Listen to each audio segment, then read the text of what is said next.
இன்னைக்கு எபிசோட்ல சேர்மன்மே இந்த கம்பெனியை வேற ஒருத்தருக்கு சேல் பண்ற முடிவுக்கு வந்திருப்பான். இந்த விஷயத்தை எப்படியோ தெரிஞ்சுக்கிட்ட ஹீரோவுமே அவங்க ஃப்ரெண்ட்ஸ் ஹீரோயின்னு சொல்லிட்டு எல்லாத்துக்கிட்டுமே இந்த விஷயத்த சொல்லுவான். நம்ம எல்லாருமே சேர்ந்து இந்த கம்பெனி எப்படியாவது காப்பாற்றணும், வேற யாருக்குமே இதை சேல் பண்ண விடக்கூடாது அப்படின்ற மாதிரி இவங்கெல்லாம் சேர்ந்து ஒரு பிளான் போடுவாங்க. அங்கே இருக்க எம்ப்ளாயிஸ் எல்லாத்துக்கிட்டுமே இதை தெரிவிச்சிடுவாங்க. அவங்க எல்லாருமே நாங்கள் இதுக்காக போராட்டம் பண்ண ரெடியாக இருக்கோம் அப்படின்ற மாதிரி எல்லாருமே சொல்லிடுவாங்க. இந்த விஷயத்தை கேள்விப்பட்ட சேர்மன்மே ஒரு மீட்டிங் போட்டு பேசிட்டு இருப்பான். அங்கே இருக்கிற மற்ற ஹெட்ஸ் எல்லாமே சொல்லுவாங்க, எங்களால் இதுக்கு ஓகே சொல்ல முடியாது, எங்களுக்கு இதில் விருப்பம் கிடையாது அப்படின்ற மாதிரி எல்லாருமே அவங்கவுங்க ஒப்பீனியனை சொல்ல ஆரம்பிப்பாங்க. அதெல்லாம் கேட்குற சேர்மனுக்குமே டென்ஷன் ஆகிடும். நீங்கள் இந்த கம்பெனியோட ரொம்ப அட்டாச் ஆகிட்டீங்கன்னு எனக்கு நல்லாவே தெரியும். உங்களுக்கு மட்டும்தான் இந்த கம்பெனி மேலே ரொம்ப அக்கறை இருக்கா, ஏன் எனக்கு இல்லையா? இந்த கம்பெனி சின்ன ஒரு கம்பெனியை ஸ்டார்ட் பண்ணுறதுலேருந்து நான் இருக்கேன். நான் என்னோட ஒரு குழந்தை மாதிரி தான் இந்த கம்பெனியை பார்த்துட்டு இருந்தேன். ஆனால் இப்போ சூழ்நிலை அப்படி இருக்குது, அதனால் நான் இன்னொருத்தருக்கு கீழே இதை விட போகிறேன் அப்படின்ற மாதிரிலாம் அவன் சொல்லிட்டு இருப்பான். அதெல்லாம் கேட்குற யாருமே அக்செப்ட் பண்ணிக்க மாட்டாங்க, எங்களுக்கு இதில் விருப்பம் இல்லை அப்படின்ற மாதிரி தான் சொல்லிட்டு இருப்பாங்க. இந்த விஷயம்லாம் கேள்விப்பட்ட அந்த சேர்மனோட பொண்ணுமே அங்கே வருவா. அவளுமே அவங்க அப்பாவை தனியாக கூட்டிகிட்டு போய் பேசிகிட்டு இருப்பா. அப்போ எனக்காக நீங்கள் ஒரு இடத்துக்கு வரணும் அப்படின்னு சொல்லிட்டு இவங்க சின்ன வயசுல இருந்த வீட்டுக்கு தான் கூட்டிகிட்டு போவா. அங்கே போனோடனே இவனுக்கு இவன் ஃப்ரெண்ட்ஸோட ஞாபகம்லாம் வர ஆரம்பிச்சிடும்.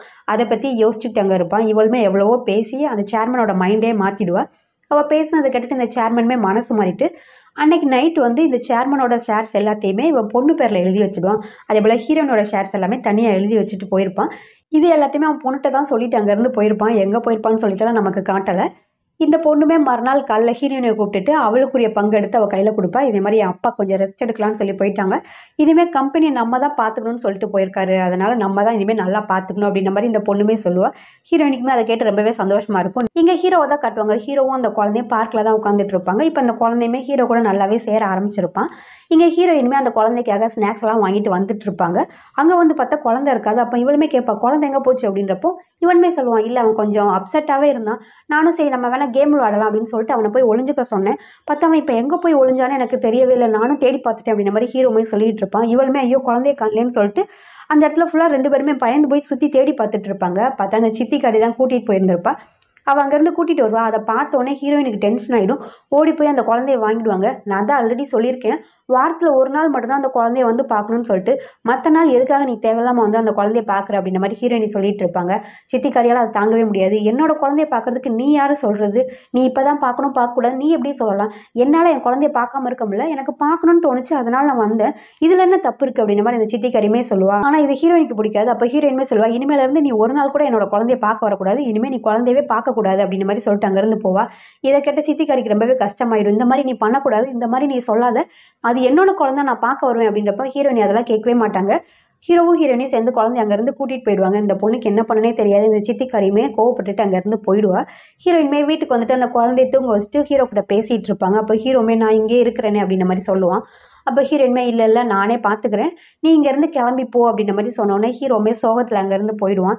ஏன்னா ஹீரோ வந்துட்டு ரொம்ப கேர்லெஸ்ஸாக இருந்துட்டான் அந்த குழந்தைகிட்ட அப்படின்ற மாதிரி ஹீரோயினி ஃபீல் பண்ணியிருப்பாங்க. அதனால ஹீரோ கிட்ட சரியாக கூட பேசவும் மாட்டாங்க.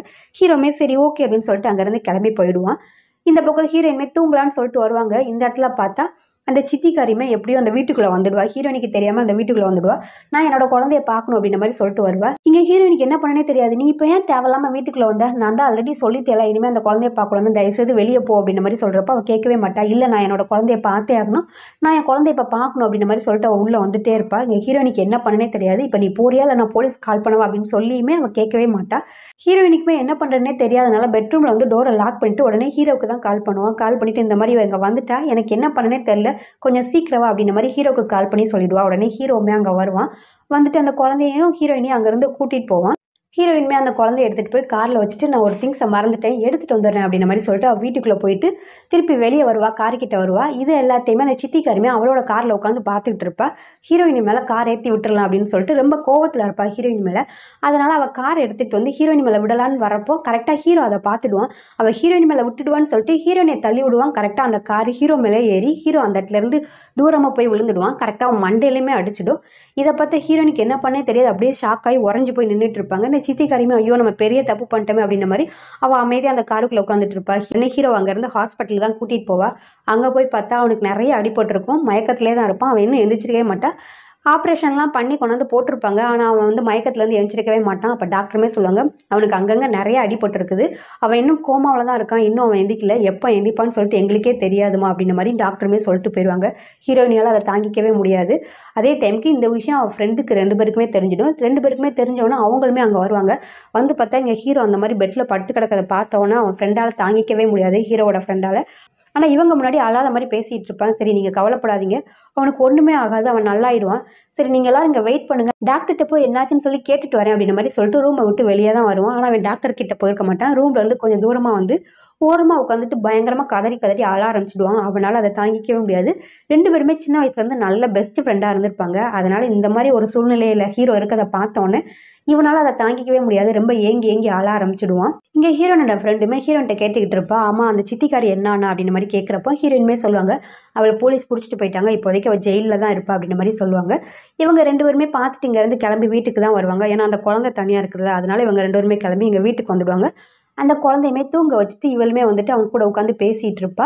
ஆனால் அவன் ரொம்ப சோகத்திலே இருப்பான் ஹீரோவோட ஃப்ரெண்டு. என்னாச்சு அப்படின்றப்போ இவனால் தாங்கிக்கவே முடியாது, நாங்கள் 2 பேருமே சின்ன வயசுலேருந்து ஃப்ரெண்டாக இருந்தோம், ஒரு நாள் கூட அவனை நான் இந்த மாதிரி பார்த்ததே இல்லை, என்னால் அதை தாங்கிக்கவே முடியல அப்படின்ற மாதிரி சொல்லிட்டு ரொம்ப ஃபீல் பண்ணி அழ ஆரம்பிச்சிடுவான். பார்த்துட்டு இருக்க அந்த பொண்ணுக்குமே ரொம்பவே கஷ்டமாக இருக்கும். சரி அழாத, அவனுக்கு எதுவுமே ஆகாது, அவன் நல்லா தான் இருப்பான், நம்ம கல்யாணத்தை வேணால் கொஞ்சம் தள்ளி போட்டுடலாம், அவன் எப்போ எந்திக்கிறானோ அதுக்கடுத்து நம்ம கல்யாணம் பண்ணிக்கலாம் அப்படின்ற மாதிரி அவங்க சொல்லுவாங்க.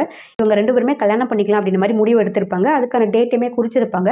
அந்த டைமில் தான் ஹீரோக்கு இந்த மாதிரி ஆயிருக்கும். அதனால தான் இந்த பொண்ணுமே சொல்லுவா, நம்ம கல்யாண டேட்டை வேணால் நம்ம தள்ளி போட்டுடலாம் அப்படின்ற மாதிரி சொல்லிட்டு இருப்பா. இவனுக்கு கையும் ஓடாது காலுமே ஓடாது, என்ன பண்ணனே தெரில, ஒருவேளை அவனுக்கு ஏதாவது ஆயிடுச்சுன்னா அதுக்கடுத்து நம்ம என்ன பண்ணுறது அப்படின்ற மாதிரிலாம் யோசிச்சுட்டு இருப்பான். அப்போ அந்த பொண்ணுமே சொல்லுவா, தப்பாக எதுவுமே யோசிக்காத, அவனுக்கு எதுவுமே ஆகாது, ஃபீல் பண்ணாது அப்படின்ற மாதிரி இந்த பொண்ணு தான் அவனுக்கு ரொம்ப ஆறுதல் சொல்லிட்டு இருப்பா. இந்த பக்கம் ஹீரோவுமே கண் முழிச்சிருக்கவே மாட்டான், அப்படியே மயக்கத்திலே தான் இருப்பான். ஹீரோயினால அதை தாங்கிக்கவும் முடியாது. அவங்களுமே ராப்பகலாக ஹீரோ கூடயே தான் இருந்துட்டு எல்லா வேலையும் பார்த்துட்டு இருப்பாங்க. ரொம்ப பத்திரமாவே ஹீரோயினி தான் பார்த்துப்பாங்க. அப்பப்போ வீட்டுக்கும் வந்துடுவாங்க. வீட்டுக்கு வந்துட்டு சரி ரொம்ப டயர்டாக இருக்குன்னு சொல்லிட்டு படுக்கலான்னு பார்ப்பாங்க. ஆனால் அவங்களால தூங்கக்கூட முடியாது, தூக்கமும் வராது. ஹீரோ பற்றியே தான் யோசிச்சு பார்த்துட்டு இருப்பாங்க. அவங்க கூட இருந்தது, பேசுனது, பழகினது எல்லாத்தையுமே யோசிச்சு பார்த்துட்டு ரொம்பவே ஃபீல் பண்ணிக்கிட்டே இருப்பாங்க. அப்போ அவங்க மனசுக்குள்ளே ஏதோ ஒன்று தோணும். உடனே இவங்களுமே இங்கேருந்து அடிச்சு பிடிச்சி ஹாஸ்பிட்டலுக்கு தான் வருவாங்க. அங்கே ஹாஸ்பிட்டலுக்கு வந்து பார்த்தா ஹீரோ வந்துட்டு நல்லாயி கண் முழிச்சு எந்திச்சு நின்றுட்டு இருப்பான். அதை பார்த்தோன்னே தான் ஹீரோயினுக்கே உயிரே வரும். ஹீரோவுக்கு ஒன்றுமே ஆகலை, இப்போ ஹீரோ நல்லபடியாக இருக்கான். அதை பார்த்தோன்னே ஹீரோயினுமே ரொம்பவே சந்தோஷப்படுவாங்க. ஒரு வழியாக ஹீரோவுமே ஆக்சிடென்ட்லேருந்து நல்லபடியாக உயிர் பிழைச்சி வந்துட்டான். அங்கே கட் பண்ணால் மறுநாள் ஹீரோயினுமே அந்த குழந்தைய கூட்டிகிட்டு ஜெயிலுக்கு தான் போவாங்க. ஏன்னா இவளோட எக்ஸ் ஹஸ்பண்ட் ஜெயிலில் தானே இருக்கான், அவனை பார்க்குறதுக்காக கூட்டிகிட்டு போயிருப்பாங்க. அப்போ அவனுமே வந்து ரொம்ப ஃபீல் பண்ணி பேசிகிட்டு இருப்பான். அந்த குழந்தையுமே அப்பா நான் உங்களை ரொம்பவே மிஸ் பண்ணுறேன் அப்படின்ற மாதிரிலாம் ஃபீல் பண்ணிகிட்டு இருக்கும். இவனுமே அப்பா சீக்கிரமே வந்துடுவேன், நீ இவ்வளோ உயரமாக வளர்ந்ததுக்கு அடுத்து அப்பா உன் கூட இருப்பேன் ஓகேவா அப்படின்ற மாதிரி சொல்லிகிட்டு இருப்பான். ஹீரோயின்ட்டுமே ரொம்ப தேங்க்ஸ் சொல்லிகிட்டு இருப்பான். அந்த குழந்தைய பத்திரமா பார்த்துக்கோ அப்படின்ற மாதிரிலாம் சொல்லிகிட்டு இருப்பான். அவளுமே சரி ஓகே நான் வாரம் வந்து உன்னை பார்க்குறேன் அப்படின்ற மாதிரி சொல்லிட்டு குழந்தைய அங்கேருந்து கூட்டிகிட்டு போவா. அதுக்கடுத்து எங்கே வருவா அப்படின்னா அந்த சித்திக்காரியை பார்க்கறதுக்காக தான் வருவா. சித்திக்காரியுமே அங்கே தான் ஜெயிலில் தான் இருப்பா. சித்திக்காரியும் வந்து பார்த்துட்டு இருப்பா. அப்போ அந்த குழந்தையுமே சித்திக்காரிட்டையுமே அம்மா நீங்கள் எப்போ வருவீங்க, இப்போ தான் நான் அப்பாவை பார்த்துட்டு வந்தேன் அப்படின்ற மாதிரி ஃபீல் பண்ணி பேசிகிட்டு இருக்கோம்.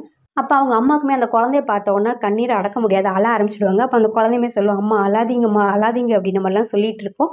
அவங்க அம்மாவுமே சரி ஓகே இனிமேல் நீ எதாக இருந்தாலும் ஹீரோயினி சொல்கிறத கேட்கணும், அதே போல் இன்னையிலேருந்து நீ ஹீரோயினி அம்மான்னு தான் கூப்பிடணும், இனிமேல் உனக்கு 2 அம்மா ஓகேவா அப்படின்ற மாதிரி சொல்லுவாள்.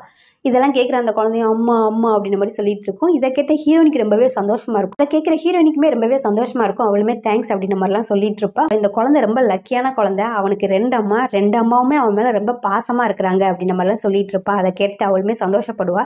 சரி குழந்தைய நல்லா பார்த்துக்கோ சாரி அப்படின்ற மாதிரி இவளுமே கேட்பா. ஹீரோயினுமே நான் அடிக்கடி வந்து உன்னை பார்க்குறேன் அப்படின்ற மாதிரி சொல்லிட்டு அங்கேருந்து கிளம்பி வந்துடுவா. அங்கே கட் பண்ணால் இன்றைக்கி இவங்க ஃப்ரெண்ட்ஸோட கல்யாண நாளாக தான் இருக்கும். இங்கே பொண்ணுமே ரெடியாக இருப்பாள். மாப்பிள்ளையுமே ரெடி ஆகிட்டு அவங்க கேங்கை கூட்டிட்டு பொண்ணை பார்க்கலான்னு சொல்லிட்டு அவளோட ரூமுக்கு வருவான். ஆனால் அவங்க ஃப்ரெண்ட்ஸ் எல்லாம் சேர்ந்துக்கிட்டு ரூம்குள்ளே விட மாட்டாங்க மாப்பிள்ளையை. அப்போ இவங்களுமே ஏதோ இல்லாமல் பண்ணி அந்த டோரை ஓப்பன் பண்ணிவிட்டு உள்ளே வந்துடுவாங்க. அப்போ பொண்ணுக்கிட்ட நெருங்க விட மாட்டாங்க. அப்போ அவங்களுமே சொல்லுவாங்க, பொண்ணோட ஒரு ஷூவை நாங்கள் எடுத்து ஒழிச்சு வச்சிட்டோம், அதை தேடி கண்டுபிடிச்சா மட்டும்தான் நீங்கள் பொண்ணுக்கிட்ட நெருங்க முடியும், பொண்ணு எங்கேருந்து கூட்டிகிட்டு போக முடியும் அப்படின்ற மாதிரி சொல்கிறப்போ அவங்க ஃப்ரெண்ட்ஸ் எல்லாரும் சேர்ந்து அங்கே எங்கேன்னு தேடுவாங்க. ஒரு வழியாக ஹீரோட ஃப்ரெண்டே அந்த ஷூவை கண்டுபிடிச்சிருவான். அதை எடுத்துகிட்டு வந்துட்டு அவள் காலில் போட்டு விட்டுட்டு நம்ம போகலாமா அப்படின்ற மாதிரி சொல்லிட்டு அங்கேருந்து கூட்டிகிட்டு போவான். 2 பேருக்குமே ஒரு வழியாக நல்லபடியாக கல்யாணமும் முடிஞ்சிடும். ஒரு வழியாக இவங்களுக்குமே நல்லபடியாக கல்யாணம் முடிஞ்சு இந்த ட்ராமாவுமே நல்ல ஒரு ஹாப்பி எண்டிங்கோட முடிஞ்சிடும். அதோட இந்த ட்ராமாவும் முடியுது. நெக்ஸ்ட் ட்ராமாவில் நான் உங்களை மீட் பண்ணுறேன். பாய்.